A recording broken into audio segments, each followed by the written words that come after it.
problema. Bárbaro. Ahí empezó la grabación. Pueden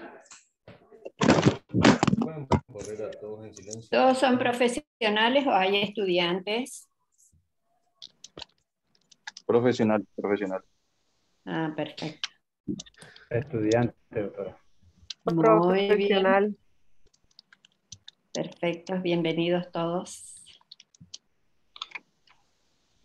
José, cuando quieras.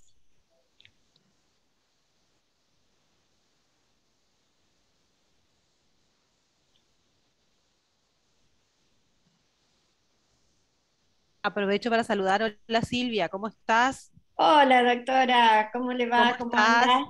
¿Bien? Pero yo muy bien, recuperándome un estado gripal. Ay, yo también igual, mira. Estuve Pero todo el bueno, fin de por semana suerte. en cama, Y bueno, pero todo muy bien. Mira, iba a sí, agradecerte. Qué no. bueno que estés, porque tenía pensado agradecerte. Ahora voy a decir algunas palabritas breves, nomás así no les saco tiempo a ustedes que son los verdaderos protagonistas. No, por favor. No. Parece A que se nos fue José. Pareciera ser un ratito, estuvo conectándose. Sí. A disposición para lo que quieran, ¿eh? Bueno, muchas gracias, doctora, como siempre. Muy Sí. amable. Yo, cualquiera, los del grupo de nuestro Ateneo, sabés Sí, que sí.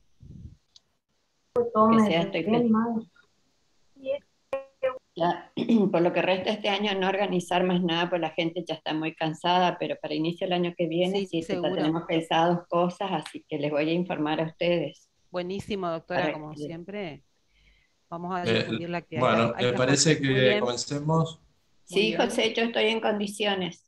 Perfecto, gracias. Bueno, muy buenas tardes formalmente a todos los colegas. Bienvenidos a este nuevo espacio que inaugura el Colegio de Abogados de la Primera Circunscripción. Un curso teórico práctico. Le vamos a proponer a los disertantes ayudarnos a resolver los dilemas prácticos que nos va a plantear el ejercicio profesional a partir del 1 de diciembre. Entonces, como corresponde a toda inauguración, darle el correspondiente toque de formalidad. Quiero que la presidenta del colegio, la doctora Liliana Zabosca, nos comparta unas palabritas de apertura y después, bueno, les cuento yo de qué manera vamos a trabajar, cómo va a desarrollarse y pasamos de lleno a lo que interesa, que es la exposición de la doctora Esperanza. Así es, José, muchas gracias. Gracias a todos por la asistencia. La inscripción ha demostrado, ¿no es cierto?, el interés que tienen todos los colegas en la formación continua y que en este caso la ofrece el Colegio de Abogados a través ahora, ¿no es cierto?, del próximo a crearse, porque todavía no lo vamos a presentar el instituto, que lo va a presentar el doctor José María González próximamente. Y también quiero destacar la colaboración continua y generosa de la doctora Silvia Esperanza a través de las constantes charlas también que se brinda con el CEP.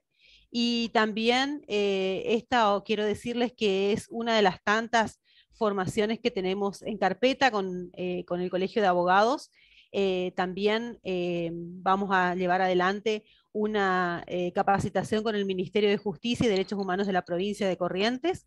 Y como les decía José María, estamos a un mes de la implementación del Código Procesal Civil y Comercial, así que desde el colegio queremos brindarles a todos nuestros matriculados las herramientas necesarias para llevar adelante un eficaz ejercicio profesional. Sin más, le cedo la palabra entonces nuevamente a José María. Gracias, Lilian. Bueno, a todos los colegas decía el flyer presentación del curso.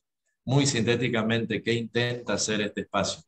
Intenta ser un disparador. Es un primer encuentro que vamos formal, donde nos vamos a congregar los abogados en lo posible con todas aquellas personas que participaron del proceso de reforma, pero también con aquellas que inspiraron las reformas, es decir, nos van a visitar profesores de otros lugares, de otras partes del país, que nos van a ilustrar sobre aquellos temas de los cuales los que tuvimos el honor de participar en la reforma fuimos tomando antecedentes y referencias y derecho comparado para dar forma a este nuevo código. Lo vamos a hacer todos los lunes a partir de las 19 horas, le vamos a restar, nos vamos a meter en su estudio durante una hora y cuarto, máximo una hora y media, para poder comenzar desde hoy y todos los lunes hasta diciembre a desarrollar sistemáticamente aquellos aspectos del nuevo código que resulten más novedosos. Y la idea es que este espacio el año que viene lo podamos continuar como una especie de observatorio del desarrollo del nuevo código procesal, en donde los abogados tengamos un espacio para plantear nuestras inquietudes, la formación de criterios por parte de los juzgados y demás.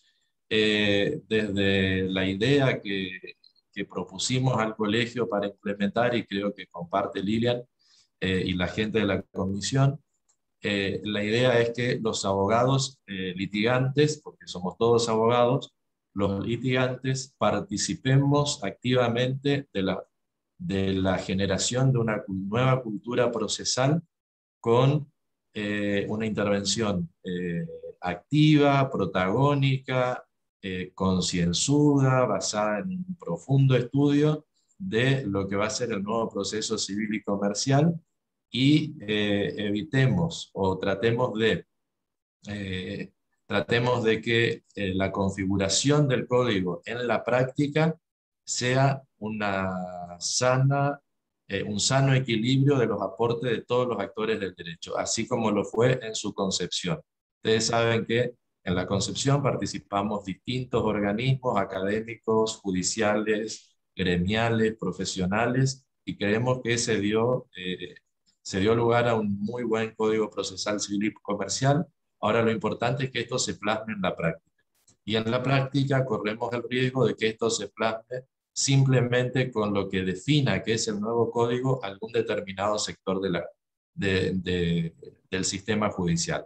Y lo digo con todas las letras, concretamente el código procesal no puede ser solamente lo que los jueces digan que es el nuevo código procesal, y es este el desafío que tenemos, de que con nuestras presentaciones ajustadas a derecho, con los mejores fundamentos, con los mejores antecedentes y sobre todo con un criterio de resolución práctica de los problemas de todos los días, aquellos temas que son los que nos preocupan, que son, por ejemplo, la disparidad de criterios que ocurren entre juzgados, entre secretarías, el propio tribunal, podamos acompañar nosotros a resolverlos desde, como les digo, un rol activo, participativo y comprometido.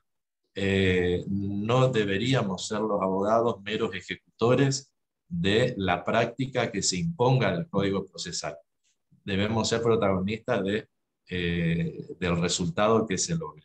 Y en ese sentido me pareció oportuno que sea la doctora Silvia Esperanza de Aquino quien nos abra esta instancia con el primer tema, que tiene que ver justamente con los principios, las reglas, los valores de este título preliminar, que es una innovación porque nuestro código anterior no la tenía, y dentro del esquema procesal que manejábamos lo tenía solo el contencioso administrativo. Sin embargo, se resolvió incorporar este título preliminar en la intención de dar un pantallazo acerca del contenido del código, y la doctora Esperanza de Aquino, que tuvo un rol preponderante en la comisión y para mi gusto tuvo que ver con el verdadero motor de este proyecto, porque está bueno ir a las reuniones, participar y opinar, pero alguien se tiene que hacer cargo de la tarea, y hay que ser generosos y justos al reconocerlo. Fue la doctora Esperanza la que dedicó mayor parte del tiempo extra de la comisión para dar forma y compaginar todo el material y plantearnos dudas, inquietudes, y desde un lugar muy, pero muy interesante, que es de quien pasó por la administración de justicia, pero supo ponerse por arriba de eso y contemplar los intereses de los litigantes, porque muchas veces en la comisión dijo y señaló: esto a los litigantes no les conviene, a las partes no les conviene, para los abogados es difícil. Entonces supo poner en ese lugar de privilegio que tienen solamente las personas que tienen un conocimiento profundo y acabado del derecho, en este caso del derecho procesal. Mínimamente para presentarla, la doctora es especialista en derecho procesal, tiene la maestría en magistratura, en Derecho y Magistratura Judicial de la Universidad Austral, es miembro titular de la Asociación Argentina de Derecho Procesal, Es miembro titular del Instituto Iberoamericano de Derecho Procesal, de distintos organismos de derecho procesal, como ustedes saben, es exsecretaria de Jurisprudencia del Superior Tribunal de Justicia, es cofundadora del Círculo de Estudios Procesales del CEP, junto al doctor Virgilio Acosta, y es cofundadora de la Federación Argentina de Ateneos Procesales y muchas otras cosas más que yo sé que ella no quiere que diga y que todos ustedes en general ya lo reconocen. Así que bueno, con la dinámica que propusimos, alrededor de unos 45 minutos o un poco más de exposición, y con la capacidad para ir nosotros tomando las inquietudes de todos, que esperamos la coloquen en el chat, comenzamos esta tarea. Bienvenidos a todos, muchísimas gracias al colegio y muchísimas gracias, doctora Silvia Esperanza. Buenas tardes a todos. Muchas gracias primero a la doctora Lilian. Siempre el colegio conmigo ha sido muy bueno. Siempre hemos trabajado de manera coordinada y la verdad que en beneficio no solo del abogado, sino de las jurisdicciones, en beneficio de la comunidad. Siempre buscamos que sea en beneficio de todas las partes que intervienen en el proceso. O sea, siempre hemos trabajado de manera muy buena y pienso que seguiremos haciendo, así que muchas gracias, doctora.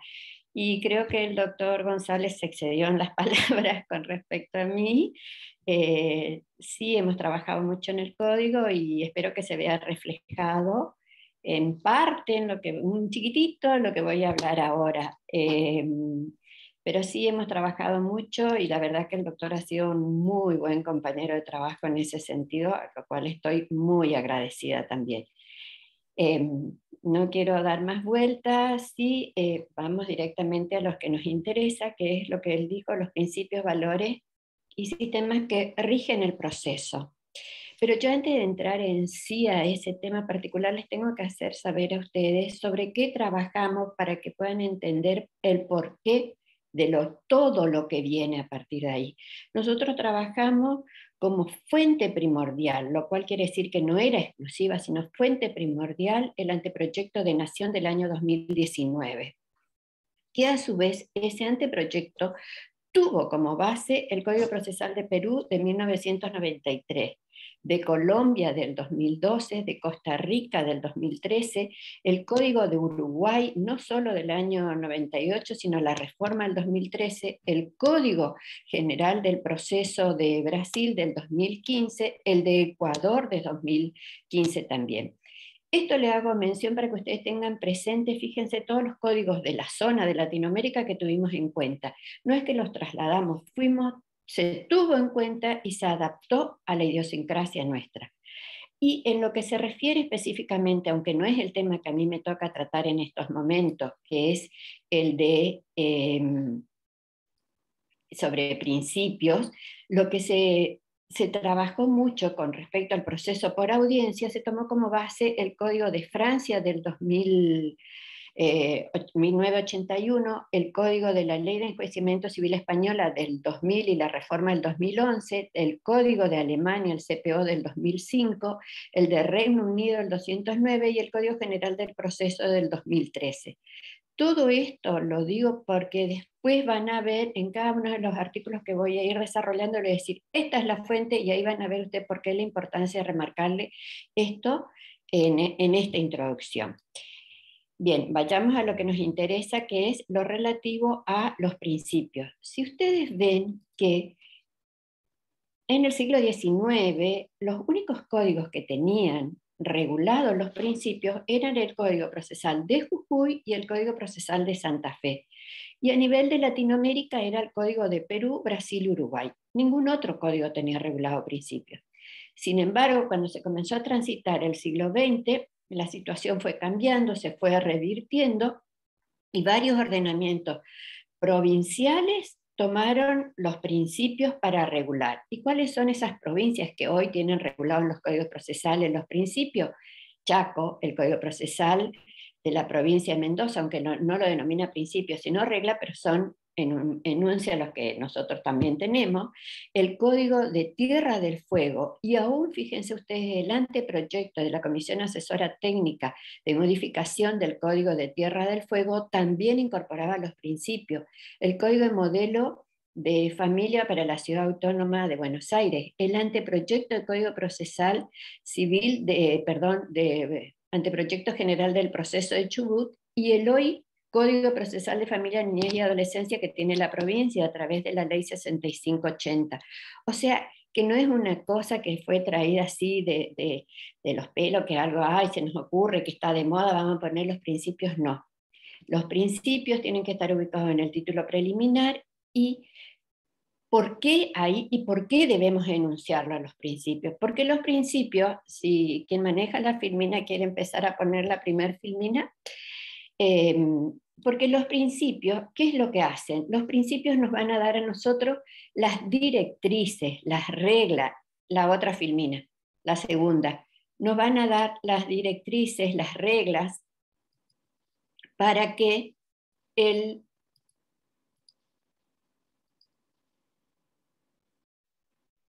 ahí, sacala un momentito, José, por favor. Ahí estamos. Para que las directrices, las reglas de los códigos nos permitan a nosotros, estos principios nos van a demostrar qué es todo lo que está regulado. Es esa directriz, es esas pautas. Además, nos va a aportar todo el material para que, llegado el caso, podamos solucionar todas las dudas y procesales para interpretar, que las interpretaciones vieron que muchas veces se dan interpretaciones disímiles, todos opinan igual, pero por ahí existe uno que opina distinto. Bueno, esto nos va a permitir los principios realizar una interpretación acorde. Además nos va a dar material para que, en caso de que existan vacíos, nosotros recurramos a esos principios para completar esos vacíos. Entonces, estos principios lo que son es verdaderas normas jurídicas operativas, porque nos dan una coherencia de toda la tarea que realizó el codificador. Porque si ustedes ven, están en el título preliminar, que viene a ser como el paraguas protector de todo el ordenamiento que viene abajo. Ahí nos está diciendo todo lo que está debajo de esto se regula por estas normas que tenemos acá. Pero más allá de las normas específicas que están reguladas ahí, existen otros artículos que también contemplan principios. Después de enunciarle estos 12 primeros, les voy a decir algunas que están en normas aisladas que también regulan principios. Pero además, más allá de asignarle coherencia, ¿qué hacen estos principios? También nos proporcionan una herramienta útil para los operadores jurídicos, en este caso para ustedes, los abogados. Hasta una herramienta útil que les permite adecuadamente interpretar este ordenamiento. Ahora, si ustedes prestan atención un poco en la historia, van a ver que existe, que se ha producido así como un desplazamiento, un deslizamiento, como algo más conforme a lo que se está viviendo en la actualidad. Fíjense que antiguamente los únicos principios que nosotros teníamos regulados eran los meramente formales. ¿Cuál, por ejemplo? El principio de igualdad entre las partes. O los principios técnicos, por ejemplo, el de adquisición procesal o el de economía procesal.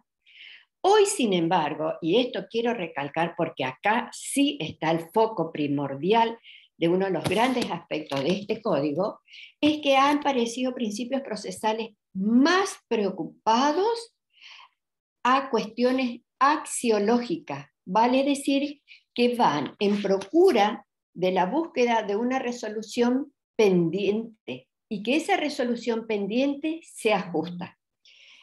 Hay un gran profesor de filosofía que fue ministro del Superior Tribunal de Justicia de Córdoba, un excelente filósofo que es el doctor Andret. Él, en un trabajo, parafraseando al doctor Laren, dice que recientemente la metodología jurídica está de acuerdo en que las resoluciones judiciales no están completamente preprogramadas en las leyes. Es decir, que no están, es una cajita que las leyes nos dan, no. Porque no es solo que hay una subsunción lógica, sino que el juez hoy está obligado a emitir también juicios de valor. Aquí vemos lo axiológico. Y que este juicio al valor le queda un cierto grado de margen del libre enjuiciamiento al magistrado. Eso, fíjense la relevancia de los principios, la relevancia. Y hablando de los valores del proceso, vamos a encontrar dentro de este título preliminar cuáles son esos valores que hoy hacen que le quede ese cierto margen del libre enjuiciamiento a quien tenga que decidir. Pero realizada esta introducción, vamos a la otra filmina.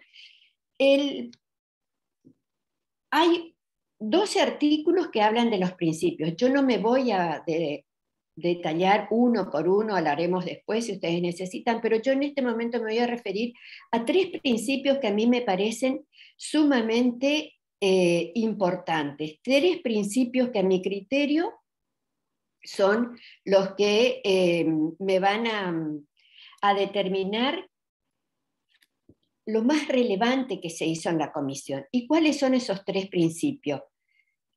Uno de todo, el deber de decir verdad. Y el deber de decir verdad, ¿dónde lo tengo regulado hoy? El deber de decir verdad, hoy lo tengo regulado, si ustedes tienen a mano su código, en el artículo 6. ¿Y qué dice ese artículo? Dice, los intervinientes en el proceso actuarán con lealtad, buena fe y veracidad. Veracidad. Es muy probable que puedan decir, pero ay, ¿qué es esta veracidad? ¿Es una nueva corriente que quieren todos, que están hablando de la verdad? No, no es una nueva corriente. Es algo que si nos remontamos a la historia, vamos a ver de dónde surge este deber de veracidad. Que se haya dejado de lado un tiempo, o que no dejado de lado, sino que se haya desfigurado o que se haya perdido, eso es otra cosa. Pero fíjense, hay un excelente trabajo que les recomiendo que lean de una doctora, Kate Grossman, y ella hace todo un estudio, un análisis de la evolución del deber de decir verdad, y surge que ya en los procedimientos griegos se imponían a ambas partes, antes de entrar en la discusión del pleito, el deber de prestar juramento, en el sentido que entablarán tanto la demanda o bien la defensa con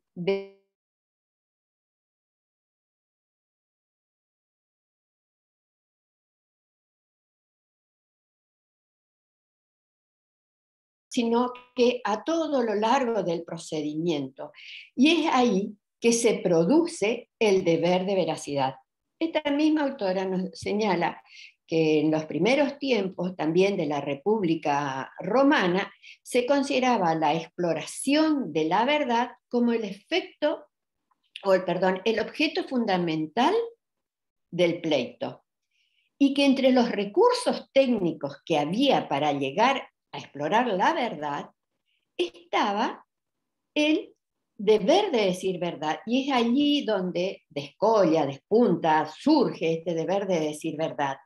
Pero hay algo muy importante, y fíjense, estamos hablando de los primeros años de la República de Roma, y fíjense que eso hoy es el proceso. Miren lo que dice esta autora, que el proceso en aquella época, en virtud de estas instituciones procesales de la búsqueda de la verdad, destinadas al descubrimiento de la verdad, era no para ventajas de singulares, no para ventajas de particulares, sino en beneficio de la comunidad. Y esto tengan presente, ¿por qué? Porque después cuando hablemos de los sistemas, vamos a ver que el sistema de hoy es un sistema que hablamos, es un proceso que tiene un sistema dispositivo, pero además colaborativo, en beneficio, hay colaboración, cooperación. Por eso les remarqué esto que me pareció excepcional de esta autora, que ya nos marca que en la primera República Romana existía.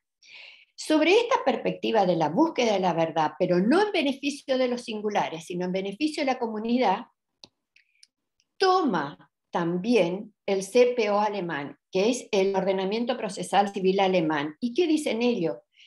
Con esa perspectiva incorporan la obligación del deber impuesto a las partes, pero este deber tiene en base a la concepción, escuchen esto, a la concepción de que las partes no luchan en el proceso solamente para conseguir el triunfo y reconocimiento de sus respectivos intereses materiales, sino que cooperan a la realización concreta del orden jurídico total. Y así, con ese prisma, con esa visión, lo regulan en el artículo 138. Y fíjense lo que dice el Código alemán. La obligación adquiere un carácter jurídico indiscutible, con fuerza inderogable, elevándose a derecho lo que anteriormente solo tenía forma de un precepto moral. ¿Ven? En la Primera República Romana ya no hablaba de esta cooperación en beneficio de la comunidad. Alemania nos vuelve a decir que tiene que haber una cooperación. Miren lo que dice el Código General del Proceso del Uruguay en el artículo 5. Dice, los sujetos del proceso deberán actuar con veracidad y brindar la máxima colaboración para la realización de todos los actos procesales. Código del Brasil del 2015, nuevito. El artículo 77.1 dice, exponer los hechos frente al tribunal de acuerdo con la verdad. El 77.2 dice, no hacer un reclamo o presentar una defensa cuando se sabe que son sin fundamentos. Vieron que yo al comienzo les dije a ustedes, se tuvo en cuenta tales y tales códigos de tal país de tal año. Esta es la aplicación práctica de por qué se tuvo en cuenta aquello. Yo acá le estoy mencionando que solo en el artículo 6 se tuvo en cuenta el de Alemania, el de Uruguay, el del Brasil. Ahora bien, eso que regularon esos países y de esa manera, ¿dónde están insertos en nuestro código? Lo tenemos en el artículo 6, en el título preliminar, que se refiere a los principios, que es el que le leí recién. En el artículo 15, cuando me habla de las partes, abogados y las partes, deber de actuar con lealtad y buena fe, específicamente, fíjense, el inciso C, alegar las cuestiones de hecho en forma completa y adecuada a la verdad, es decir, me está reforzando otra vez lo que se dijo en el artículo 6. Se protegerá, esto lo digo después, miren el 285 con respecto a los testigos, juramento o promesa de decir verdad, el 298, también dentro de la prueba de testigo, aquellos que están exceptuados de comparecer, dicho testigo declararán por escrito, bajo juramento o promesa de decir verdad. El 452, contestación de la demanda, dentro de los requisitos. También tenemos, cuando nos dice que pronunciarse categóricamente sobre la veracidad de los hechos alegados en la demanda. Es decir, nosotros estamos viendo que en todos estos artículos que regula el código, el deber de decir verdad o el principio de veracidad, se advierte que hay buena fe, lealtad, veracidad, probidad, que son como predicativos derivados del principio de moralidad. ¿Por qué decimos esto? Porque el proceso de hoy está regido por este principio de moralidad y es lo que se está buscando. Los nuevos procesos, las nuevas legislaciones están dando una vuelta porque hubo un desfasaje, se fue dejando de lado este principio y entonces hoy se lo refuerza con la buena fe, la lealtad y el deber de decir verdad, pero con mayor énfasis, al punto que fíjese que esto, al ponerlo al deber de decir verdad en la cúspide de todas estas series de principios dentro del de moralidad, ¿qué es lo que está haciendo? Está abriendo o está pasando la frontera del principio de moralidad y hace que le obliga a las partes, a los litigantes, a observar una conducta más concreta y de buena fe en el juicio. Fíjense, hay algo que yo no comparto, pero no comparto en base a este principio de moralidad y porque soy defensora de este deber de decir verdad. Porque muchas veces se cuestiona que este deber de decir verdad va en contra del derecho a la táctica profesional de los abogados. Y no es así.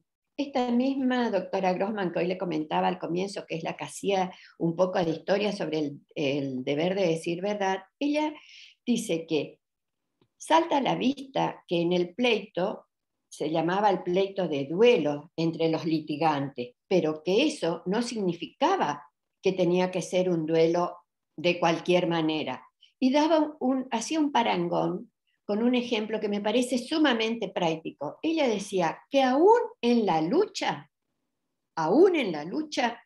rigen las reglas de decencia y honestidad. Aún en la lucha, o sea, si nosotros estábamos diciendo que el pleito es un duelo entre los litigantes, pero que ese duelo sea con decencia y honestidad, porque si en la lucha, fuera del pleito, se rigen por reglas que están dirigidas por la decencia y la honestidad, cuanto más el proceso. Y miren lo que dice Morelos, Sosi y Berizonce al comentar sobre el proceso. Ellos dicen que la lucha, volvemos otra vez a hablar la lucha, que la lucha de entre las partes en el proceso debe estar guiada por la verdad.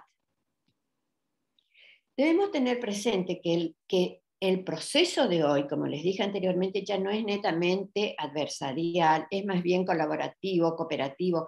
Es decir, como dice Berizonce, que muy bien lo explicita, Berizonce dice que el proceso de hoy en día, este proceso colaborativo, cooperativo, es un discurso racional en el que el diálogo debe ser efectivo, basado siempre ese diálogo con pretensiones de veracidad, claras y completas.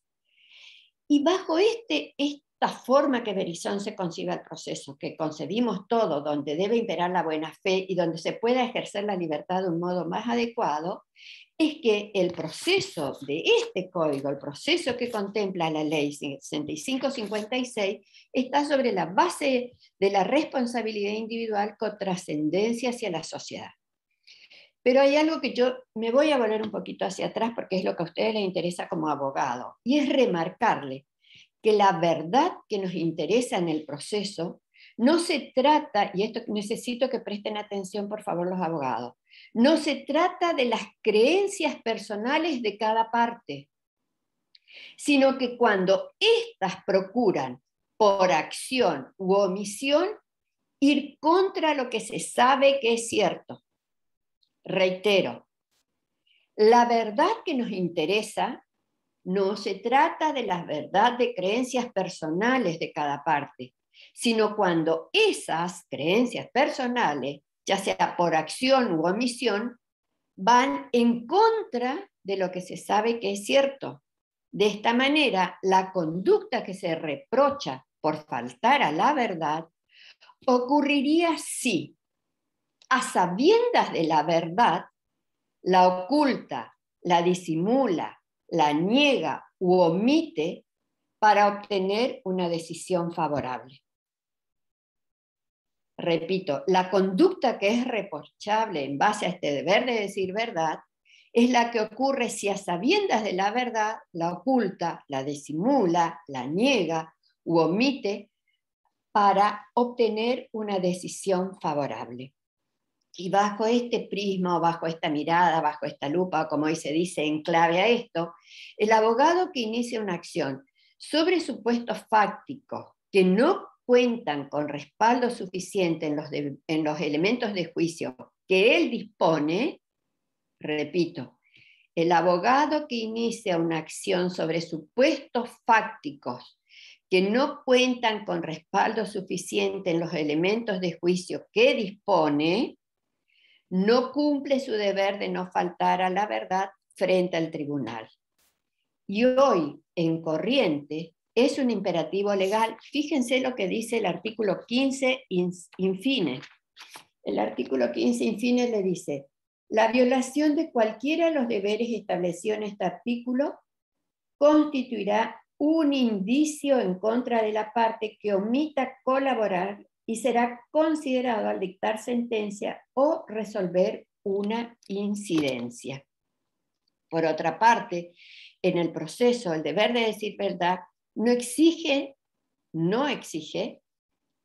formular afirmaciones que no estén respaldadas por verdades empíricas. Pero tampoco eso les lleva a que ustedes digan, no, pero ¿y qué hago con la confidencialidad? La misma norma en el artículo 15, en el inciso C, está claro y le dice, en el inciso C, se protegerá el derecho a no autoincriminarse penalmente, a la privacidad y al secreto profesional. Lo dicho impunta a destacar que el abogado no es el defensor de cualquier interés del cliente, sino solo aquellos intereses que no son contrarios a derecho, dado los hechos del caso. Negar los hechos que el abogado tiene elementos suficientes por considerar verdadero implica traspasar ese límite. Les reitero, negar los hechos que el abogado tiene elementos suficientes para considerarlos verdaderos implica traspasar el límite. Con respecto al deber de decir verdad y pasar a otro principio, solo me resta decirle algo. Esa regla del silencio, o ese que también le llaman el deber débil de veracidad, en el artículo 452 del Código, encuentra una respuesta acorde al nuevo paradigma del Código. ¿Y cuál es el nuevo paradigma del Código? El principio de moralidad, valor, ética, valor. Hay algo que está más allá y que debe trascender lo singular para él, acuérdense, el fin común. ¿Cuál es el límite? ¿Qué es lo que dice el 452 con respecto a esto de la regla del silencio o el deber débil de veracidad? El 452 en la última parte les dice, contestación de la demanda, entre otros, punto de suspensión, el silencio, las respuestas ambiguas o evasivas significarán la admisión de ellos, es decir, de los hechos que están alegados en la demanda. ¿Estamos? Hay otro principio, ahí termino con el deber de decir verdad. Hay otro principio que también me interesa destacar, que es el principio de preclusión. El principio de preclusión, yo le estoy haciendo mención de acuerdo con el orden cronológico que están redactados en el código. El deber de decir verdad era el número 6, el de preclusión es el 11. Este principio de preclusión tiene su fuente en el artículo 156, sí, es en el artículo 128 y el 50 del Código Procesal de Córdoba. ¿Qué nos dice nuestro artículo 11? Las facultades procesales de las partes se pierden, se extinguen o consuman por preclusión. Los plazos fenecen por su vencimiento sin que pueda retrotraerse. Acá vamos a hacer una pequeña interpretación para que no les resulte tan complicado este tema de la preclusión y para aclarar algunos conceptos que también muchas veces yo lo he visto y lo hablaba cuando los profesionales cuando me iban a consultar y le digo, pero fíjese el principio de preclusión, doctor, y era como que estaban perdidos. Trataré a ver si les puedo aclarar este tema. Con el principio de preclusión hay que diferenciar los distintos significados que tiene. Por un lado, el principio de preclusión involucra las distintas etapas, fases o estadios del proceso, previendo que en cada una de esas etapas se realicen actos y determinados actos procesales. ¿Y cuál es la finalidad que tiene esta división? La finalidad es simplemente la de ordenar el debate y posibilitar el progreso y de no retrotraernos. Por eso es esa prohibición.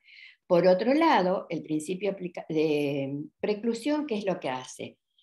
Es la aplicación operativa puesta en contacto, por un lado, la operatividad del principio y en contacto con el ejercicio de las facultades procesales de las partes.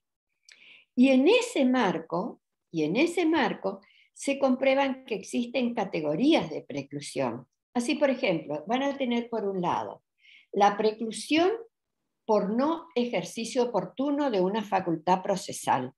Por ejemplo, yo tengo 20 días para contestar la demanda. Contesto el día 21, 22. No ejercí en el tiempo oportuno. Entonces ahí hay una preclusión por no ejercicio oportuno. Después tengo una preclusión por consumación. Se produce cuando se ejercita una determinada actividad procesal. Y esto no quiero hablar tanto porque después voy a volver sobre preclusión por consumación. Después tenemos la preclusión de la posibilidad de efectuar una actividad procesal que resulte incompatible con otra. Un claro ejemplo y que muchas veces se ve. Se allanan, pero plantean excepciones. Son incompatibles. Si yo me allano, no puedo estar planteando excepciones. Eso es preclusión por la posibilidad de efectuar una actividad procesal que resulte incompatible. Ahora, vuelvo a la preclusión por consumación. Y ahí la pregunta es, ¿cuándo se realiza o cuándo se produce? ¿A partir de qué momento se produce la consumación? Es cuando la parte contraria a la que tenía esa facultad concreta una actividad clausurante. Vamos a un ejemplo claro para que les resulte bien práctico el tema. Supongamos, yo tengo 10 días para interponer un recurso. 10 días. Lo interpongo en el día 5. ¿Sí? Quiere decir que me quedan 5 días más para completar los 10 días. Si la parte contraria no dijo nada, yo en el 6º día, en el 7º, o en el 8º, o en el 9º, o en el 10º día, puedo ampliar mi recurso, puedo mejorar, porque todavía no precluyó por consumación. ¿Cuándo va a precluir por consumación? Si yo en ese 5º día interpuse mi recurso y mi contraria realiza un acto, realiza una actividad clausurante. Por ejemplo, que presente un escrito y que diga, su señoría, habiéndose planteado el recurso, solicito se corra a traslado, o contestado el recurso también puede ser, contestado el recurso, llame auto para sentencia. Ahí le corto. Es decir, estos 5 días que le quedaba a la parte ya perdió, porque yo contraria hice una actividad procesal clausurante. Y ese es el momento de preclusión de consumación. Ya no hay plazo sobrante, porque como la contraria ejerció una actividad que clausuró ese periodo. ¿Resulta claro? O sea, para que se dé la consumación, preclusión por consumación, tiene que ver la contraria, es actividad de la contraria. Y acá fíjense de nuevo cómo vuelvo a través de los principios rectores.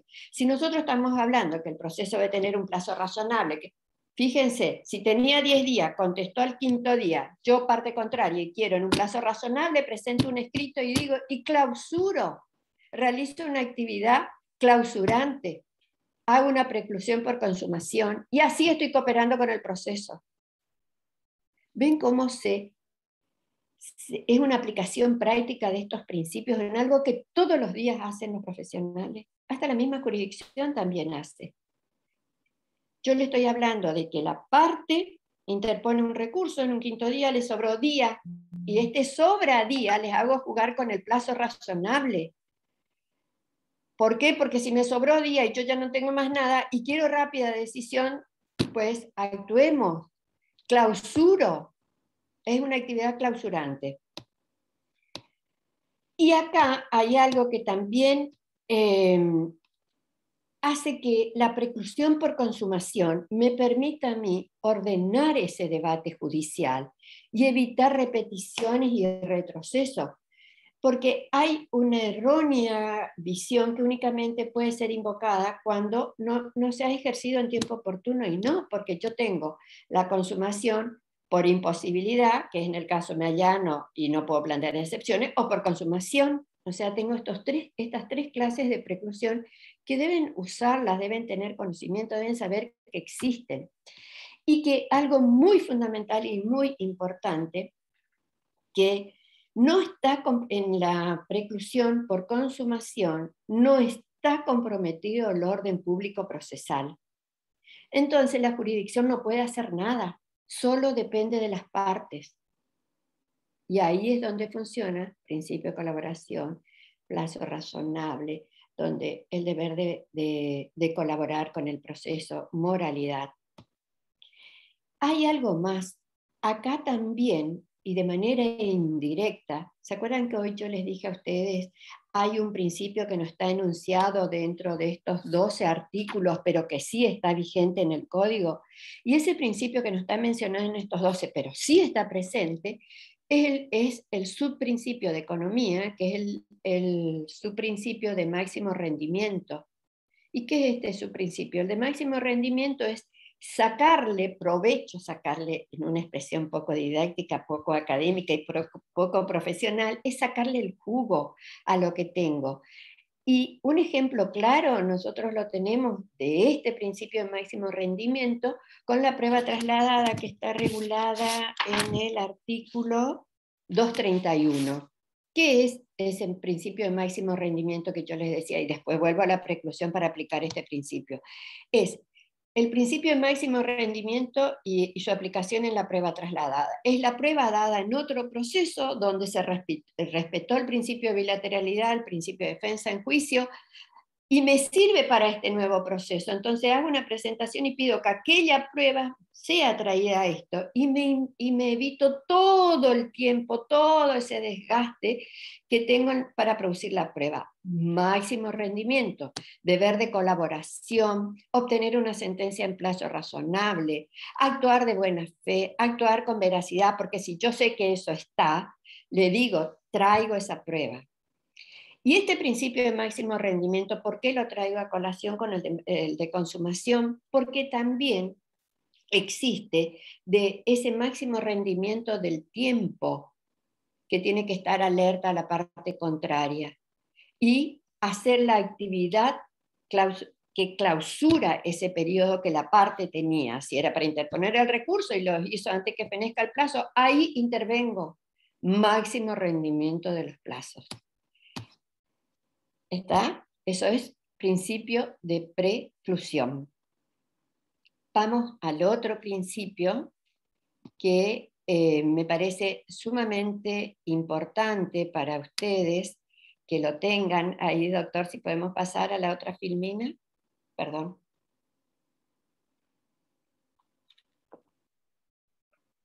El principio de no exigibilidad de otra conducta. Este es un principio que quizás ustedes me digan, pero ¿de qué me estás hablando? Nunca escuché hablar esto de no exigibilidad de otra conducta. Está regulado en el artículo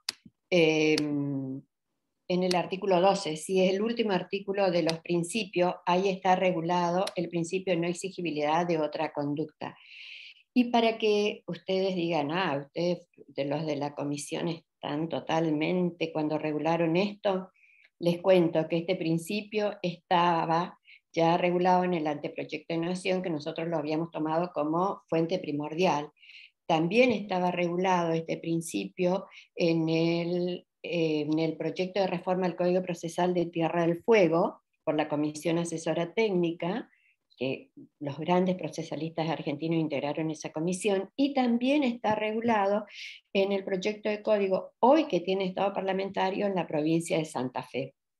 O sea, no es algo, no es una cosa alocada, pero cuando yo le explique qué es este principio de no exigibilidad de otra conducta, y que la verdad, lamento que cuando trabajamos en la comisión del Código Procesal de Familia, nosotros habíamos propuesto que se incluya este principio, y después ustedes van a ver por qué, pero lamentablemente no tuvimos éxito. Pero, siempre hay un pero, el Código Procesal de Familia tiene como norma supletoria el Código Procesal Civil y Comercial, o sea, van a poder hacer aplicación de esto en forma indirecta.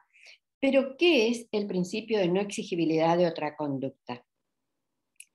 Forma parte de aquellos principios que están destinados a regir o a desenvolverse dentro del ámbito de la decisión judicial, es decir, el ámbito del razonamiento.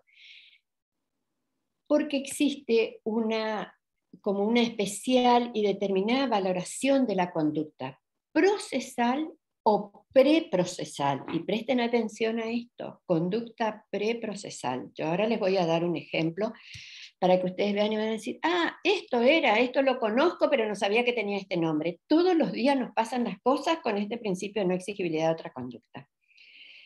Por ejemplo, yo les doy desde el ámbito teórico para después ir a lo práctico. Desde el ámbito teórico, pensemos, por ejemplo, una hipótesis en la cual una conducta omisiva,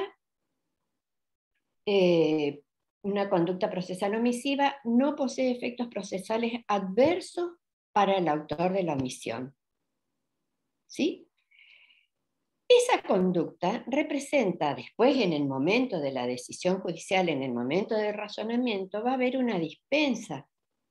¿Por qué va a haber una dispensa? Porque la ausencia de esa conducta, de otro modo, no pudo haber sido desventajosa para la parte.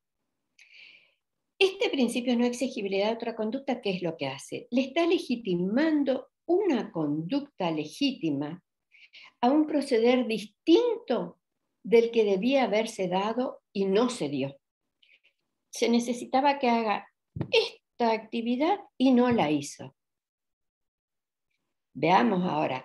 El juez, cuando acude a este principio, lo que está haciendo es morigerar los efectos de una norma jurídica para evitar una desventaja procesal a una parte que omite realizar una determinada conducta, cuando las circunstancias especiales del caso demuestran la irrazonabilidad de la exigencia.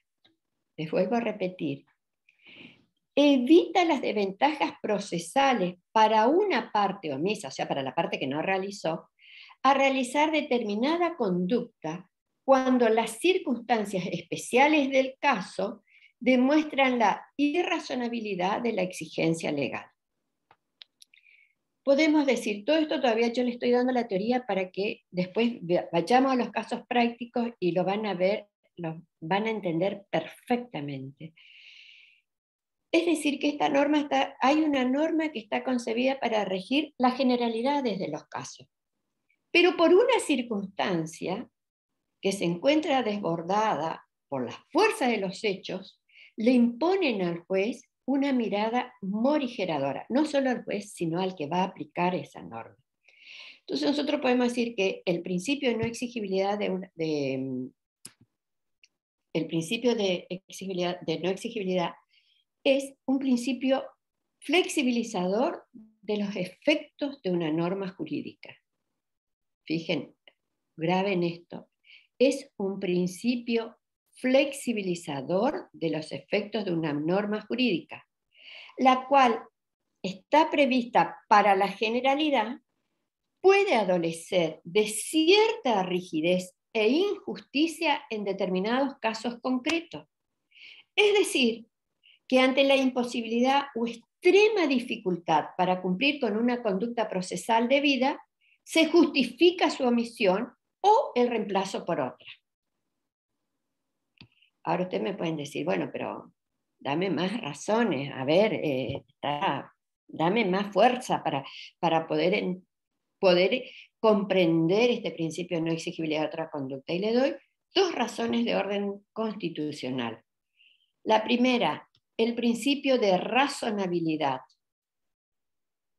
que el principio de razonabilidad, que es el que rige todos los actos de la vida jurídica, que aunque no esté expresamente establecido en el artículo 28 de la Constitución, siempre toda la doctrina, toda la jurisprudencia ha elaborado el principio de razonabilidad, que es un principio interpretativo de razonabilidad que emana de una norma operativa y que resulta ineludible aplicar por todos los órganos de poder del Estado de Derecho. Les repito, resulta ineludible de aplicar por todos los órganos de poder en el Estado de Derecho. ¿Y esos órganos de poder en el Estado de Derecho, qué otro poder tenemos? El Poder Judicial. ¿Qué otro antecedente constitucional le puedo dar? Ustedes habrán escuchado hablar la teoría en la doctrina constitucional, la teoría de los derechos imposibles, muy bien desarrollada y explicada por Sagüez. ¿Qué son los derechos imposibles? Son derechos enunciados, proclamados o reconocidos por el Estado de Derecho, pero que habitualmente se encuentra materialmente incapacitado de cumplir. Algo importante, perdón, no crean que esto es una cosa así, que ahora en estos últimos tiempos, en estos últimos años se está hablando de este principio de no exigibilidad. Sucede lo siguiente, si ustedes empiezan a analizar un poco y a estudiar, nosotros lo hemos hecho con una amiga que tenemos 2 trabajos sobre este principio, ya Colombo, cuando analizaba el artículo 330 de contestación de la demanda, él hablaba de que esto era una creación pretoriana. Lo que pasa es que no le daba nombre. Él hablaba que existía esta situación. ¿Cómo no? Ahora cuando ustedes vean los ejemplos, yo le voy a decir, sí, esto me pasó. Existe en la situación. Lo que pasa es que no le habíamos dado un nombre, no la habíamos conceptualizado, no habíamos buscado, pero sí existían. Quien le da el nombre de principio de no exigibilidad a otra conducta, a esto que ya Colombo nos decía que existía pretorianamente, es Peirano, cuando él lo incorpora en el anteproyecto de nación. Pero vamos a los casos prácticos para que ustedes vean la utilidad de este principio. Por ejemplo, porque este principio no solo es aplicado para las partes, sino también es aplicado para la jurisdicción. Por ejemplo, recusación con expresión de causa. ¿Sí? O sea, recusación por prejuzgamiento. Un ejemplo. En este supuesto es el juez el que se encuentra, digamos, con la posibilidad de hacer uso de este principio de no exigibilidad de otra conducta. ¿Y cómo va a ser? Es muy clarito el ejemplo que nos da, que muchas veces ha sucedido, que dice que se lo dispensa al juez de estar incurso en la causal de prejuzgamiento cuando hubo un adelanto de opinión, pero que era estrictamente necesario para esa etapa procesal, ya que el magistrado se encontraba obligado, constreñido a anticipar parte de su criterio sobre el fondo de la cuestión, para así poder emitir un pronunciamiento previo a la sentencia de mérito. Así, lo que se apunta es que lo que normalmente le era exigible al juez, es decir, que no prejuzgue, en este caso se va a morigerar, se va a flexibilizar esa conducta del juez porque estaba imposibilitado de actuar de otra manera. Vamos a un ejemplo más del que a ustedes es sumamente práctico. Recurso. ¿Sí? Expresión de agravios. Escrito de expresión de agravios. ¿Cuántas veces le habrá pasado a usted como abogado que leen la sentencia que le salió en contra y dicen, pero ¿qué contesto? No me dijo nada, no sé, y tengo que interponer un recurso? ¿Qué hago acá? El juez no me da razones, no me da fundamento. ¿Cuántas veces habrán visto o habrán escuchado hablar del déficit técnico? Bueno, con este principio de no exigibilidad de otra conducta, lo que hace es flexibilizar esa norma. Porque, ¿cómo yo le voy a pedir a ustedes, abogados, que me hagan un buen recurso con todos los presupuestos o requisitos técnicos que exige una expresión de agravio si tengo una sentencia carente de fundamentos? No pueden. Entonces, ustedes van a hacer malabarismo, van a escribir algo, pero no saben qué prenderse. Entonces, ese recurso no pueden rechazarle después por déficit técnico si lo que dio origen, que fue la sentencia que ustedes están recurriendo, no tiene fundamento. Fíjense, les voy a dar un caso bien práctico de este ejemplo. ¿Qué pasó en la Cámara Civil y Comercial de Reconquista? Es un caso práctico, tiene nombre y apellido. Primera instancia, rechaza una medida cautelar sin mayores razones, argumentando que la tutela cautelar coincide con la de fondo y que la verosimilitud del derecho no aparece en forma diáfana. Todo fundamento de la resolución. No hizo lugar a la medida cautelar porque no coincidía lo que se pretendía en esa cautelar con la cuestión de fondo. No hubo otro fundamento. ¿Qué dice la Cámara? Por supuesto, el abogado recurre y se va a Cámara. ¿Qué es lo primero que dice la Cámara? Que realmente, aplauso. En primer término, la Cámara le hace un mensaje al juez recordándole la necesidad de que las resoluciones judiciales sean fundadas en forma suficiente. Y luego les dice que la cataloga como lacónica y dogmática la decisión, que se limitó a sostener sin fundamento que la tutela cautelar coincide con el fondo, y que en esas condiciones resulta una imposición, escuchen, en esas condiciones, es decir, con una resolución que carece de fundamento, que resultaría una imposición de cumplimiento imposible para el recurrente la carga de rebatir fundada y circunstanciadamente los fundamentos inexistentes de una decisión. En ese contexto, continúa diciendo la Cámara, trae a colación la aplicación del principio de no exigibilidad de otra conducta para dispensar al agraviado de cumplir con una realización de una expresión de agravios típica, o sea, de una expresión de agravio con todos los presupuestos que se exige técnicamente. ¿Ven la aplicación práctica de este principio? No hay fundamento en la sentencia, me es desfavorable, tengo que recurrir. Un buen órgano revisor va a hacer aplicación aún de este principio cuando el recurso de ustedes no tiene mucha fundamentación porque no tienen de dónde, disculpen la palabra, prenderse para poder recurrir. Entonces se los dispensa a ustedes de esa falencia en su recurso, de los presupuestos técnicos de todo recurso, porque la recurrida ya viene con déficit. Y en esos casos es irrefutable, y acá la Cámara lo dice muy bien, que resulta imposible para los abogados articular críticas a una resolución que no posee la más mínima fundamentación. O es lo que Peirano, que es el que le dio forma a este principio, nos dice, que no se puede, y fíjense, esto es muy importante, no se puede exigir al apelante que exprese agravio normalmente, es decir, que exprese agravio con las reglas técnicas que tiene una expresión de agravio, cuando padece la resolución el insalvable problema de no saber concretamente qué se debe cuestionar, puesto que la fundamentación correspondiente no se entiende o no existe. Eso es aplicación de este principio, vimos ya para el caso del juez, vemos la aplicación para ustedes los abogados para interponer un recurso. Veamos otro caso más. Me estoy excediendo, pero ya termino un ratito, por favor. Ya termino. En materia de prueba, por ejemplo, aplicación de este principio, materia en prueba de hechos difíciles.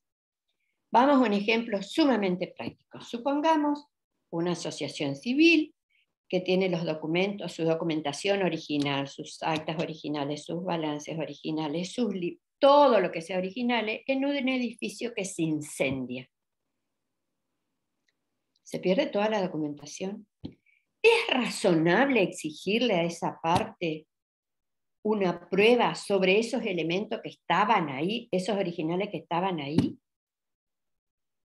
No, no es razonable. Se violenta el sentido común y lo que les dije allá al comienzo al definir, se violentan las fuerzas de las cosas. Este principio ustedes tienen que vincularlo con esto, sentido común y violentar las fuerzas de las cosas. Si recuerdan, al comienzo yo le dije que era para valorar la conducta procesal o preprocesal. Todo esto que le estuve narrando, tanto en materia de prueba, como por ejemplo en recurso, como en prejuzgamiento, esto es todo conducta procesal, es decir, conductas que se dan dentro del proceso. Pero veamos ahora la aplicación de este principio en conducta preprocesal. En conducta preprocesal, y no es que tampoco nos pusimos a pensar y una cosa de laboratorio y se nos ocurrió y salió el humo, no. Les voy a dar un caso de la Suprema Corte de Provincia de Buenos Aires para que ustedes vean. Y acá, ¿qué hizo la Suprema Corte? Y la valoración de la conducta preprocesal. Fíjense, en este caso, que es un caso muy famoso, pero quizás ustedes no lo vieron desde esta perspectiva, sino que lo hayan conocido al caso, porque lo que se trata esto es de materia ambiental, es la causa conocida como Copetros S.A. Ahí se declaró que la prescripción de las acciones derivadas de contaminación ambiental deberán comenzar a computarse desde que las víctimas tuvieron conocimiento que los daños producidos en su salud tuvieron origen en esa contaminación. Eso equivale a decir que no era razonable exigirle a las víctimas de esta contaminación la conducta consistente en la interposición de la demanda resarcitoria. ¿Y cómo van a poner si no saben que el problema que le acaeció dentro de 4 años de salud, un mal ejemplo, pero una cuestión oncológica, es derivada de esa contaminación ambiental? Entonces, esto es una conducta preprocesal que se encuentra atravesada por el principio de no exigibilidad de otra conducta. No le puedo exigir que me interponga ante el plazo de prescripción de la acción. ¿Y qué va? Ahí sí estoy violentando, como jurisdicción le estoy violentando el deber de decir verdad. ¿Me va a mentir por si las dudas llegara a tener? Es contradictorio, violenta los principios que se está enunciando acá. O sea, en una conducta preprocesal es una sentencia muy práctica para la aplicación de esto. Y veamos con las últimas cuestiones que lamentablemente están de moda, que son las cuestiones que se encuentran atravesadas por violencia de género o situaciones de vulnerabilidad del que va a plantear la acción resarcitoria. Por ejemplo, los casos de violencia de género, por ejemplo, una acción resarcitoria del abuso sexual infantil, conocido como las ASI, o de personas vulnerables. Estos casos también se encuentran atravesados o pueden solicitar la aplicación de este principio, porque fíjense una cosa, por ejemplo, cómo una persona producto de violencia de género, está bien, sufre la violencia, tiene que ir a hacer necesariamente la denuncia, eso en sede penal, pero de ahí a que inicie la acción civil de resarcimiento de los daños, no puede, no está todavía psíquicamente preparada, tiene que pasar todo ese periodo necesario de asumir lo que le ha acontecido, pasar la cuestión penal, revivir todo ese tiempo, hacer lo que hoy se llama, lo que hoy se conoce como ese empoderamiento de la víctima para poder recién ahí resurgir y hacer el planteo de la acción resarcitoria. Entonces, ¿cómo yo le voy a exigir a esa víctima que todavía no sabe ni qué le pasó que me plantee la acción de resarcimiento? Entonces, si me plantea más allá del plazo de prescripción, voy a hacer lo mismo que hizo la Suprema Corte en Copetro. Voy a aplicar este principio, porque voy a comprender que la víctima no estaba preparada antes del momento en que me viene a plantear la demanda. Es decir, que no hay que hacer un juzgamiento negativo por el transcurso del plazo. Estos son los principios que me parecían más relevantes mostrarle a ustedes de los que están regulados en este título preliminar, porque los otros son más bien principios conocidos, el principio de publicidad, colaboración, pero estos 3 principios me parecieron relevantes por lo novedoso, como es el de no exigibilidad de otra conducta, me pareció relevante el deber de decir verdad, aunque nosotros sabemos que existe, pero que hoy, el proceso de hoy, y el proceso bajo el cual está regulado el de este código, es bajo ese paradigma, ustedes tenían que saber qué entendíamos por deber de decir verdad. Y el de preclusión lo traje a colación porque hay siempre una confusión con la preclusión por consumación. Así que, doctor, si quiere poner la última filmina, por favor. Y con eso les dejo un poquito pensando más allá de lo jurídico, que creo que ya le voy a dejar pensando con todo lo que le dije, que mucho más difícil que hacer una revolución es cambiar los hábitos. Lo dijo Ortega y Gasset.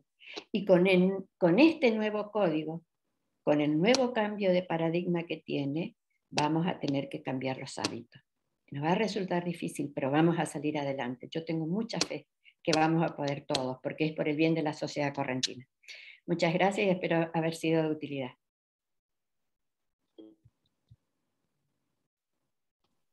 Bueno, muchísimas gracias, doctora. Vaya que sí, sobre todo sin saber bien cómo venía su cierre, tiene que ver con cómo abríamos esto, ¿no? De poder generar los cambios que parten o que surgen a partir de las pequeñas conductas de todos los días. Por eso la trascendencia que planteaba respecto de- del protagonismo que tenemos que asumir los abogados litigantes en esta cuestión. Eh, si hay algún tipo de inquietud que lo quieran colocar en el chat, yo me tomé el atrevimiento de anotar algunas cosas como para generar o abrir por lo menos un mini debate. Eh, Mientras tanto estoy atento al chat. Yo también estoy Eh, leyendo el chat por cualquier eh, cosa. Bien, bien. Un cambio que evidentemente se va a producir es en la conformación o la configuración de las demandas y las contestaciones. Sí, porque hay algo, perdón, que no les dije, que hablando de los sistemas, el sistema que rige el proceso hoy regulado por este código es un proceso, como les dije, no es solo dispositivo, es colaborativo, de cooperación, pero es un proceso que tiene el principio de oralidad, pero donde se mantiene la escritura para los escritos postulatorios básicos y para la etapa decisoria. Y hay una etapa de oralidad en el medio. Y eso ahí, con respecto a lo que dice el doctor, y donde creo que ahí va enfocado, que en la contestación de la demanda y en la demanda, y con este deber de decir verdad, que es sumamente relevante en esta etapa introductoria es relevante este principio de deber de decir verdad. Sí, doctor. Bueno, hay algunos cambios sustanciales respecto de nuestros viejos conocidos 330 y 356, digamos, ¿no? Es decir, ahora vamos a reemplazar el 330 por el 438 y el 356 por el 452. ¿Cómo entiende usted como avisora, digamos, eh, que debería formularse los hechos que fundamentan la demanda y de qué manera el demandado cumpliría la carga correctamente del 452? En el ordenamiento actual era bastante clara la norma porque dice negar categóricamente Es que todo ahí y hay cada un uno de cambio los hechos. rotundo, es que ahora Exacto. hay un cambio rotundo.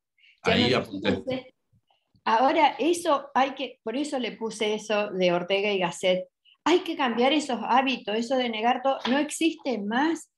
Por favor, les pido, lean, recontralean y vuelvan a leer el artículo de contestación de la demanda y dice muy clarito, deberá pronunciarse categóricamente sobre la veracidad de los hechos alegados en la demanda. O sea, no es que yo estoy por negar como antes, no, no es cierto, no es cierto, no es cierto. No, debo alegar sobre la veracidad de los hechos de la demanda y dar su versión. En todo caso, si yo le digo, esto que él está diciendo, estos hechos no es cierto, yo debo alegar cuál es mi versión respecto a ese hecho con mayor claridad y precisión. Y vuelvo otra vez a decir, atendiendo al deber de decir verdad. O sea, le respondo que lo que el actor me está diciendo no es verdadero y le digo por qué. Y además, ese por qué que yo estoy diciendo lo debo decir también atendiendo al deber de decir verdad. O sea, ese cambio de hábito de negar todos los hechos en la contestación de demanda, olvídense, no existe más. No existe más. El 452 es clarito. Además le dice expedirse, ya todos los otros incisos, y le remarca cada rato deber de decir verdad, deber de colaborar, exponer los fundamentos de su expedición. Fíjense lo que le dice el inciso C, volviendo a que ahora no es cierto, no es cierto. Eso, olvidamos. Tenemos que hacer de cuenta que empezamos de nuevo la facultad con este código. Acá la contestación de la demanda, más allá de lo que leí recién, que era el inciso A, el inciso C les dice, exponer los fundamentos de su oposición, es decir, no voy a decir no es cierto, debo dar las razones por las cuales no es cierto, a las pretensiones del actor y expresar las reacciones, las razones de su oposición si considerare inadmisible bajo la acumulación de pretensión. O sea, cambió totalmente, me debo olvidar, eso no existe más. Un buen juez, ¿qué tendría que hacer? A mi criterio, un buen juez, si viene, no es cierto, también para colaborar con el fin de la sociedad, le tendría que mandar a adecuar la contestación de la demanda en los términos del 452. Por un tiempo prudencial, no sea que de aquí a 5 años me sigan diciendo no es cierto, no es cierto.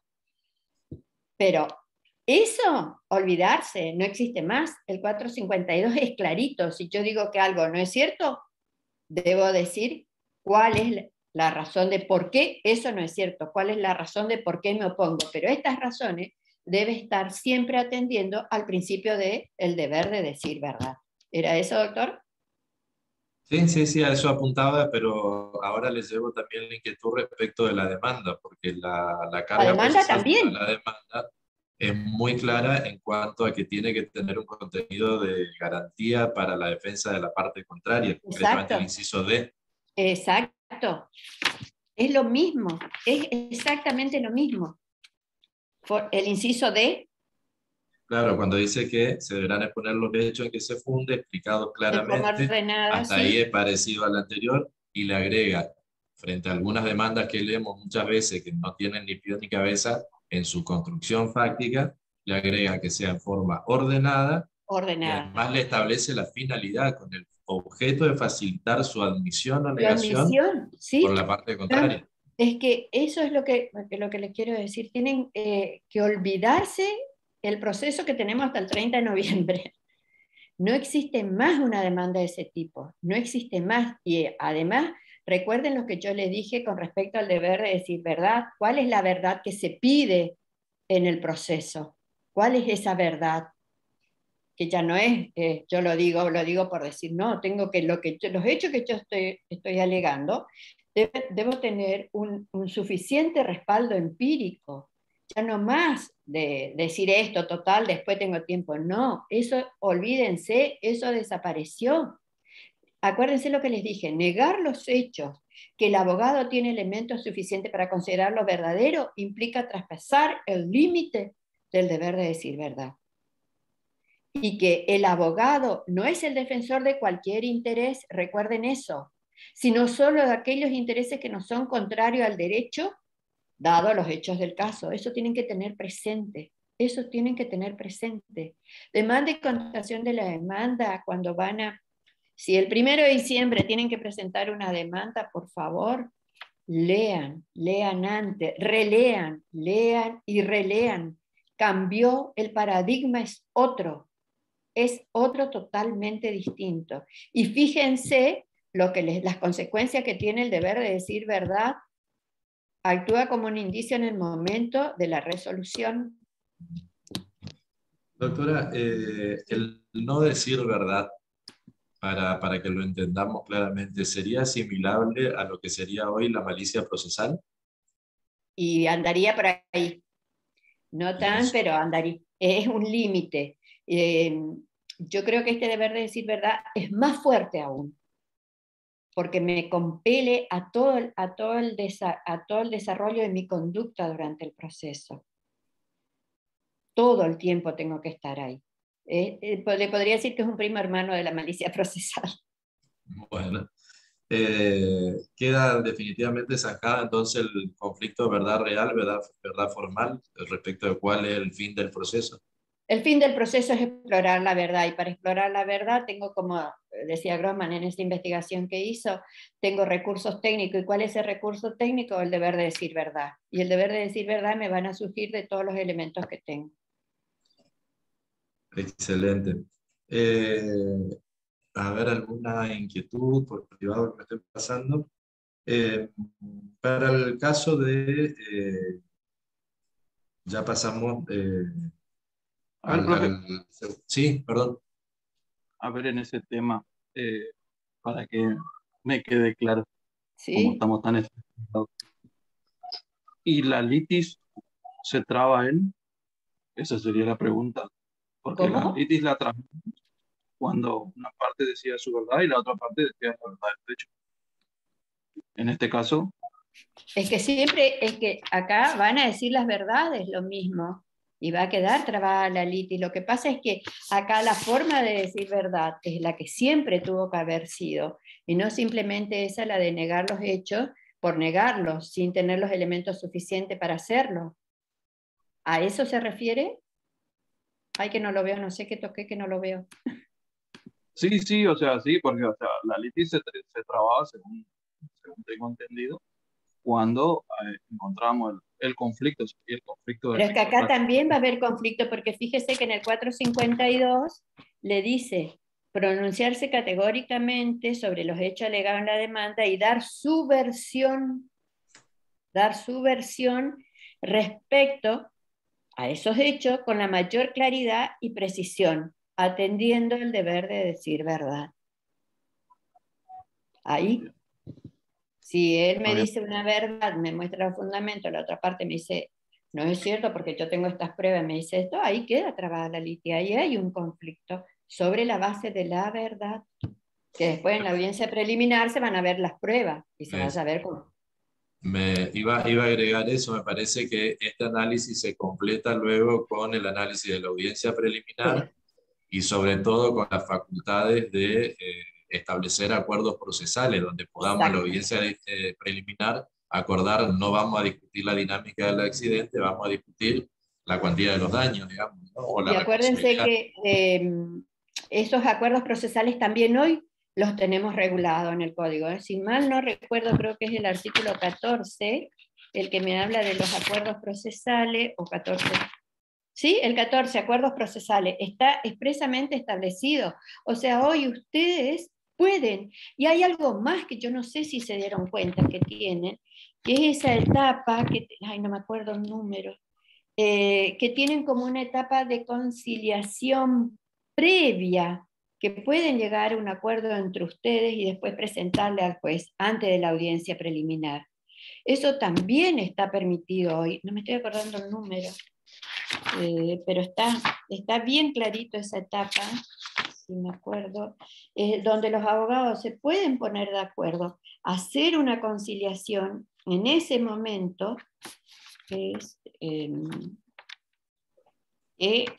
yo creo que ahí, en ese caso, nosotros, cuando regulamos eso, esperen si les digo bien, nos apartamos un poco del Código Nación, ya les digo qué artículo es, si me esperan un segundito, pero está establecido que ustedes pueden hacer esas cosas. Yo le diría que lo que tienen que mirar ustedes antes de hacer una demanda, por favor lean bien esos artículos. Les digo el artículo 221, a ver si no me equivoco, 221 que dice, acá está, sí, en el 221. Otros fines de la prueba anticipada. Hablando hoy, como estábamos hablando de la audiencia preliminar, ¿se acuerdan que recién estuvimos hablando de este tema y por eso me acordé? Fíjense, le dice, el juez autorizará la producción anticipada de la prueba a solicitud de parte y con control de la contraria, cuando lo considerare razonable por la circunstancia del caso y por razones, fíjense lo que dice acá, y por razones de economía procesal, principio de economía, máximo rendimiento, o ante la posibilidad de soluciones conciliatorias. Fíjense lo que es esto, pueden pedir una prueba anticipada y evitarse todo un juicio y lograr una conciliación y así la presentan al juez para la homologación. El 221, primer párrafo, última línea. Pueden pedir prueba anticipada a los fines de lograr una conciliación. Fíjense lo relevante que es esto. No sé, doctor Bobadilla, si está dentro de lo que usted me preguntaba. Sí, sí, sí. Profe, ahí también quieren activar el audio para hacer consultas. Sí, yo estaba planteando que lo hagan por escrito por una cuestión de orden, pero acá Héctor Sendra, perdón, pide hacerlo por audio. La única condición que vamos a poner excepcionalmente sería digamos, la brevedad de la cuestión. Él aduce que habría existido una contradicción entre en lo que dijimos. A ver, Héctor, ¿nos querés señalar eso? Más tarde, no, la contradicción no era entre uno me dice que sí, otro me dice que no, no para preguntar en audio. Ah, perdón. Está bien. La pregunta para la doctora puntualmente es, por ejemplo, en la prescripción, cuando queremos hacerlo operar en favor de un cliente y sabemos que está bebiendo una deuda que él debe a ese actor. ¿No estaríamos faltando al principio de decir la verdad en función de nuestro cliente, de operar, así hacer operar la prescripción cuando decimos no o negar los hechos de la otra? A ver, no se escuchó bien. No se escuchó. No se escuchó bien, pero confirmame por favor, Héctor. Lo que dice Héctor es si, por ejemplo, cuando planteamos la prescripción de una obligación, ¿sí? No, al tener que señalar, tenemos en el código actual el deber de, por ejemplo, la ejecución, de manifestar que no se adeuda. Entonces no habría una especie de contradicción o de violación al deber de decir verdad cuando yo estoy diciendo no se adeuda una obligación porque está prescripta. ¿Me explico? ¿Es eso, Héctor? Mientras tanto, acá Ariel dice, nos asustó mucho con el principio de decir verdad. No, por favor, no es nada para asustarle. Les recuerdo únicamente que esa verdad, la que nos interesa, no es la verdad de las creencias personales que tienen las partes, sino cuando esas creencias personales, ya sean por acción u omisión, van en contra de lo que saben que es cierto. De esto, la conducta que le es reprochable es la que ocurriría si, sabiendo la verdad, la ocultan, la disimulan, la niegan, la omiten para obtener una decisión favorable. Esa es la verdad que se castiga, que se reprocha, que no se permite. A ver, vendría a ser, como se le dicen a veces en el mundo, en la jerga de ustedes, esto es como que crearon algo, inventaron algo, si total, después tengo tiempo para pagar esa deuda, hago así, planteo de esta manera, total, tíralo para adelante. Si yo planteé así, lo llevo, tengo el ejecutivo, me voy ahí 3, 4 años, tengo tiempo. Eso ya no existe, olvídense, porque además, acuérdense que ahora el ejecutivo también se acelera, porque se cambió la manera de notificación, ¿no, doctor? Que cambiamos eso, que era elemental. Entonces, olvídense ya de esas chicanas, esa era la palabra que no me salía. Olvídense de esas chicanas. Eso no existe más. No existe más. El principio rector ahora es el principio de moralidad, y porque el proceso, acuérdense que es un proceso de colaboración cooperativo, dispositivo, en donde no solo es para un singular, o sea, para un individuo, sino en beneficio de la comunidad. Eso tienen que tener presente. Por eso le puse ese final, que hay que cambiar los hábitos. Es más difícil, es más fácil hacer una revolución que cambiar los hábitos. Tenemos que cambiar los hábitos. No era mi intención, por favor, complicarle la vida con el deber de decir verdad. Simplemente les quise abrir los ojos con este deber de decir verdad de qué era. Por favor, no era mi intención esa. O sea, respondiendo a Héctor, cuando yo diga no debe porque está prescripta la obligación, en realidad no estaría faltando a la verdad. Estaría diciendo que no es exigible la obligación, por lo tanto no debe de alguna manera. No es exigible la obligación. No es exigible, exactamente. No es exigible. Bien. Acá hay otra inquietud respecto de, la de fe, no sé quién me pregunta acá. Ay, la parte perdidosa, Ariel dice, entonces la pregunta es si la parte que perdió es porque vulneró el principio. No es porque... No necesariamente. Se va a perder el juicio con las pruebas que tenga, porque acuérdense que... Acuérdense que hoy cuando le leí la sanción es un indicio en el momento de la valoración. No es que se pierde por las pruebas. Por eso les hablo de que hay un cambio, tienen que hacer como un cambio de chip así como se dice con la tecnología, un cambio de chip, eso es lo que van a tener. Acá alguien me pregunta, ¿dónde quedaría la defensa? Donde siempre tuvo que estar, donde siempre tuvo que estar la defensa, donde siempre tuvo que estar, defenderse con la verdad y no con la chicana. Vuelvo a lo mismo, defenderse con la verdad, defenderse con las pruebas, no con las chicanas. Bien. Pero me refiero, aparte de perder el vulnerable, alguien acá me dice, no sé a qué se refiere, me dice, pero me refiero, aparte de perder, ¿vulneramos el principio? Ah, supongo que era eso que hablábamos, que yo le dije que es un indicio, y sí, trae consecuencias, pierden y trae consecuencias. Trae consecuencias. Claro, para completarle a Fabiola ahí sería que pregunta, dice si el deber de decir verdad debe acompañarse con las pruebas, tanto en el 438 como en el 452, establece esa carga. En el 4, fíjense, el 452 le dice expresamente, especificar con claridad los hechos que alegue como fundamento de su defensa, para quien me preguntó dónde queda la defensa, ofrecer la prueba y observar los requisitos prescriptos para la demanda, expresar las razones de su oposición si considerara inadmisible. Es clarito el 452, yo le diría que lean con tranquilidad, tómense todo, mañana, feriado, no, el próximo fin de semana, prográmense y lean el 438, el 452 con tranquilidad y vean.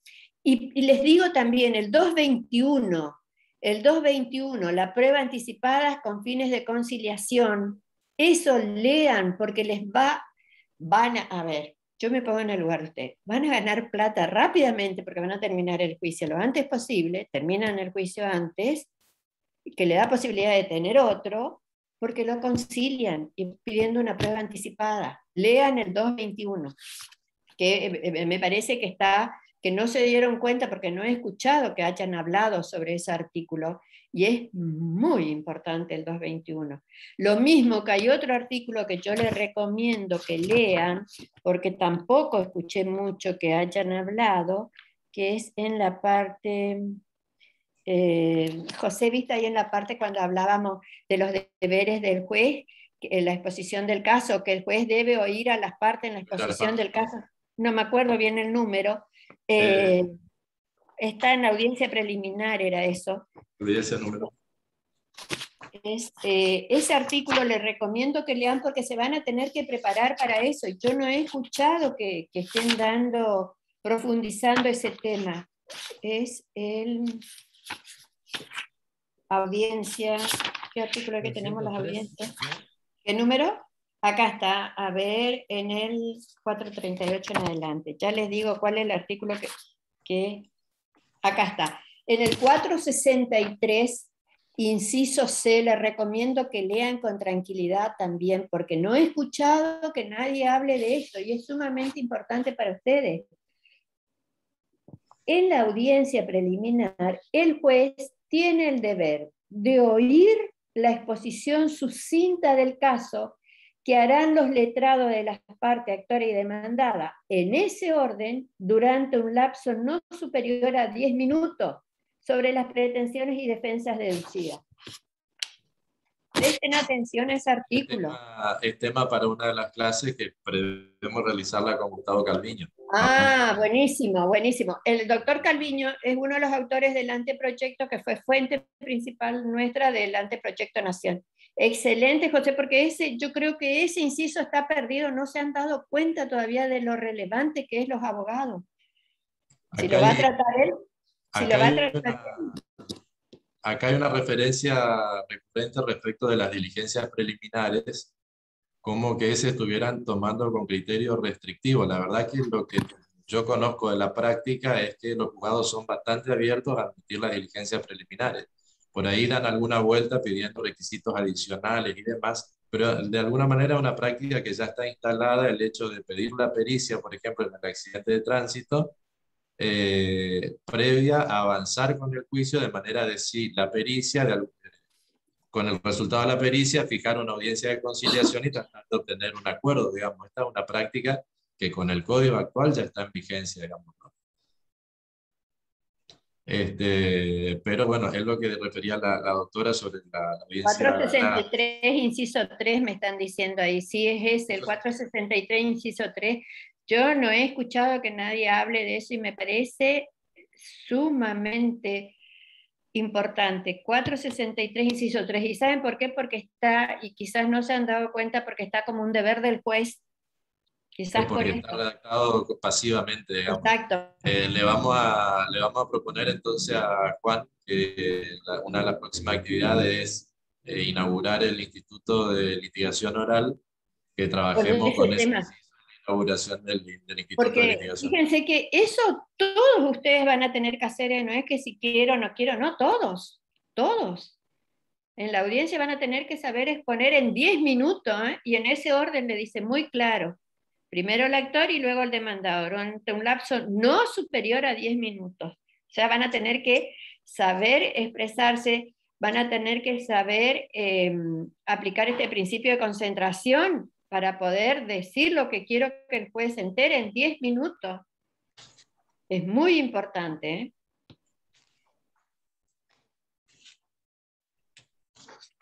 Bien, ahí...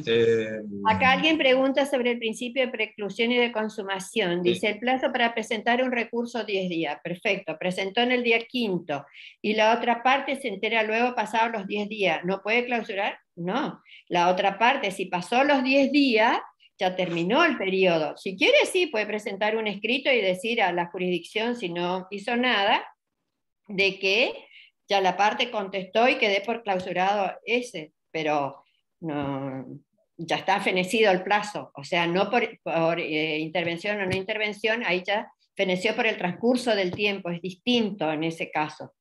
Pero lo que abunda no daña. Si ustedes quieren remarcar como para despertarla a la jurisdicción que ya está contestado y quedé por contestado el traslado o por interpuesto el recurso para que se conceda el traslado, es válido. Pero en ese caso la prescripción ocurre porque feneció el plazo. No sé para quién preguntó eso, Aguirre. Sí, Francisco Aguirre. No sé Sí si hay está una contestada la pregunta con respecto a eso. Pero bueno, no sé, yo les di un pantallazo y les dije algunos artículos que me parecen relevantes que tengan en cuenta porque no he ido a hablar de esos artículos y que se van a encontrar con esas, no quiero que se encuentren, mejor dicho, con esa sorpresa a partir del 1 de diciembre. Acá Federico me dice que las pruebas anticipadas no son sinónimo de diligencia preliminar, es cierto.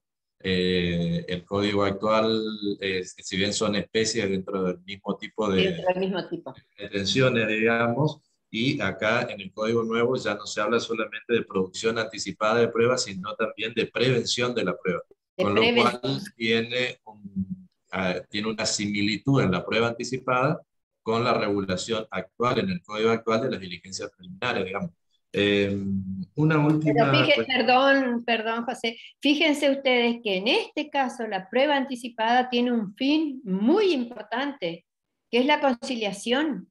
Si ustedes ven que produciendo esa prueba de manera anticipada pueden conciliar y llegar a un arreglo del pleito, háganlo. La norma les permite. Por eso le quería marcar, porque también era otro artículo que me pareció que no he escuchado a nadie hablar de eso y que para ustedes como abogado en ejercicio es sumamente importante poder conciliar lo antes posible y terminar un pleito.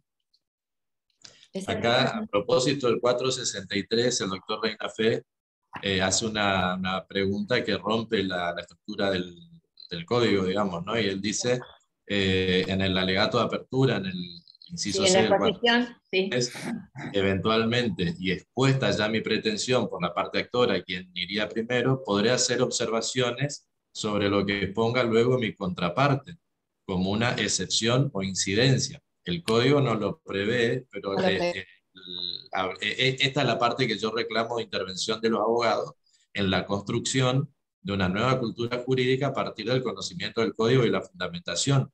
Los principios o el título preliminar nos permite justificar un montón de cosas que debidamente fundadas yo creo que deberían ser atendibles. Y el ejemplo que doy siempre con relación a esto es en el código actual la disímil interpretación que hubo sobre la facultad de de reinterrogar de la parte oferente de la prueba, que en el interior se permite y en corriente capital en general no.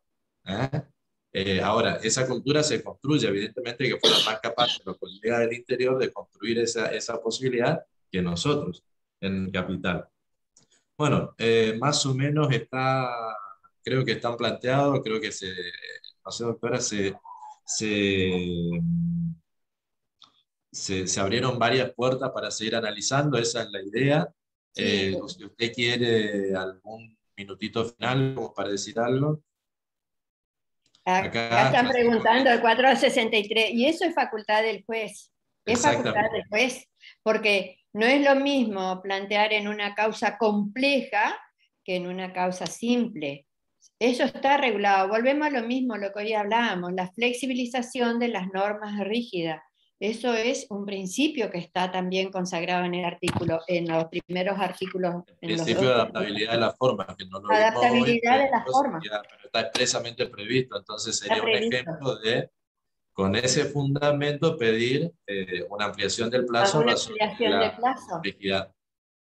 Eso está previsto. Todo esto va a depender de trabajar en armonía, las partes, ustedes, actor y demandado, y el juez.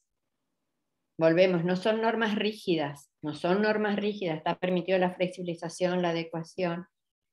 Bueno, yo intenté de explicarle cuáles eran, ¿sí? ¿Querías decirme algo? ¿Alguna inquietud, algún cierre, un mini cierre que quiera hacernos? No, simplemente eso. Yo traté de explicarle estos 3 principios que me parecían los más importantes para que ustedes tengan presente que están y cuál es la relevancia de ello, cuál es la importancia de regular los principios, por qué, que no es una cosa antojadiza. Fíjense cómo, con esa pregunta que nos dice si se puede flexibilizar ese plazo, que está en el 463, tiene respuesta con los principios que están en los primeros artículos. ¿Vieron que yo le dije los principios como un paraguas protector de todo el proceso? Ahí tienen la respuesta de la importancia. Y además mi intención también era de mostrarles esos artículos que me parece que no he escuchado ningún comentario y son sumamente relevantes e importantes para ustedes como abogados en ejercicio de la profesión. Me parecía importante y menos mal que va a ser Calviño el que le dé sobre el artículo 463 la exposición sucinta. Eso me parece excelente idea. Nada más y estoy a disposición. Doctora, muchísimas gracias y me tomo de una de sus expresiones para presentar la próxima clase. Usted planteó con fundamento filosófico que el fin del proceso era explorar la verdad. La pregunta es, ¿a quién le toca en el proceso explorar la verdad? ¿A las partes? ¿A los jueces con algún límite? ¿Sin límites? El título de la próxima clase es Jueces versus Abogados. ¿Quién gobierna el proceso? Creo que no es jueces versus abogados. Vuelvo a lo mismo. Es un proceso de colaboración, un proceso de cooperación donde todos deben llegar a la verdad en un plazo razonable sin que nadie salga dañado y donde prevalezca la verdad. No deben haber excesos, todos los excesos son malos. Si el juez actúa con exceso es malo, si el principio dispositivo se sale de su límite es malo, si las partes se salen de lo que le corresponde es malo. Siempre hay un límite para todo. La idea del título es justamente generar la discusión, más allá de que vamos a coincidir en esa conclusión. Si no, no vende, doctora, así que no me queme el título, por favor. Va a estar la clase próxima, el doctor Matías Punza. ¿La próxima es la de él? Sí, la próxima clase es con Matías, el lunes 8 de noviembre, donde con este título bastante, digamos así, tendencioso, lo que va a buscar es establecer un poco los límites de qué podemos hacer las partes y qué no podemos hacer las partes, qué es lo que pueden y no pueden hacer los jueces, que es, creo yo, la próxima construcción para determinar hasta dónde o cuáles son los límites a la adversarialidad que le vamos a poner, cuáles son los límites a la facultad de instrucción que algunos jueces, creo yo, en exceso se arrogan, pero es posicionamiento mío y simplemente va a tender a contribuir a la discusión. Creemos que de esta discusión va a salir como hoy seguramente, muchísimas nuevas ideas, muchísimo conocimiento y sobre todo el deseo y la inquietud de sumar nuevos. Doctora, muchísimas gracias, muy, muy amable. Muchas gracias a todos los presentes. No se olviden de consignar su asistencia. Juan, ¿algún otro parroquial? ¿O estamos...? Bien, doctor, todo bien, todo bien. Muchísimas gracias, doctora. No, doctor, por favor. Entonces, Gracias. a todos, muchísimas gracias. De los 180 que llegamos a estar, terminamos 150, así que excelente. Excelente. Felicitaciones a todos y nos vemos el próximo lunes a las 19 con Matías Supunza, entonces, jueces versus abogados, quién gobierna el proceso. Los que estuvieron hoy ya saben que los dos. Saludos a todos.